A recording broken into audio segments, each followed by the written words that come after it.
Mesdames, Mesdemoiselles, Messieurs, bonjour. Eh bien, un retour pour Midi Première au Studio 101. En quelle compagnie? En compagnie de Dalida. Bonjour, Dalida. Bonjour Daniel, bonjour chers amis. Bon, tout simplement, merci d'être là pour 3 jours. Ça, il faut le préciser.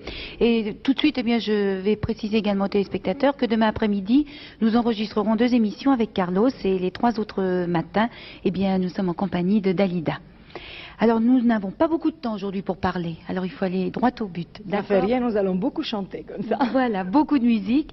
Et puis, nous avons une jeune femme à côté de nous qui est romancière. Elle peut être chanteuse avec le physique qu'elle a. Elle est très belle, c'est vrai. Merci. Elle est romancière. Elle nous a apporté son 2e livre qui s'appelle De la drague. Et elle-même s'appelle Aurélia Briac. Alors, De la drague, est-ce que c'est une thèse ou est-ce que c'est un roman? Non, c'est pas du tout un roman.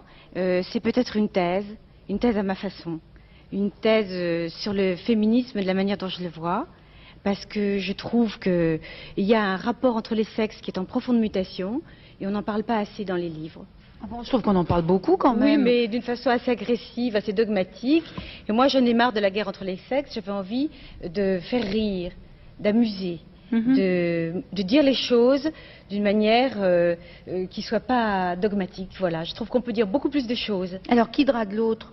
L'homme drague la femme ou la femme Moi, drague j'ai l'homme? toujours pensé, je ne sais pas si Aurélia est d'accord avec moi, mais j'ai toujours pensé que c'est nous les femmes qui choisissons, même quand Absolument. on donne l'impression aux hommes de choisir, c'est nous qui choisissons. Oui, oui, c'est une des choses qui est dite dans le livre. Ah bon? Seulement, il se trouve que quand les hommes draguent, ils draguent pas du tout de la manière dont draguent les femmes, et ils draguent comme on pêche. D'ailleurs, si vous voulez, dans le dictionnaire, le premier sens du mot drague, c'est pêcher. Et pêcher quoi? Pêcher des moules et des huîtres. C'est très étrange. C'est-à-dire, des moules et des huîtres. exactement, une femme n'est pas une moule et une huître. Alors, si vous voulez, toute la différence est là. Et puis, quand l'homme drague, justement, il se sert de mots qui sont comme des hameçons, mais ces mots sont particulièrement stupides. Et ils sont toujours les mêmes. Et c'est ça qui agace les filles. C'est ça que j'ai voulu montrer.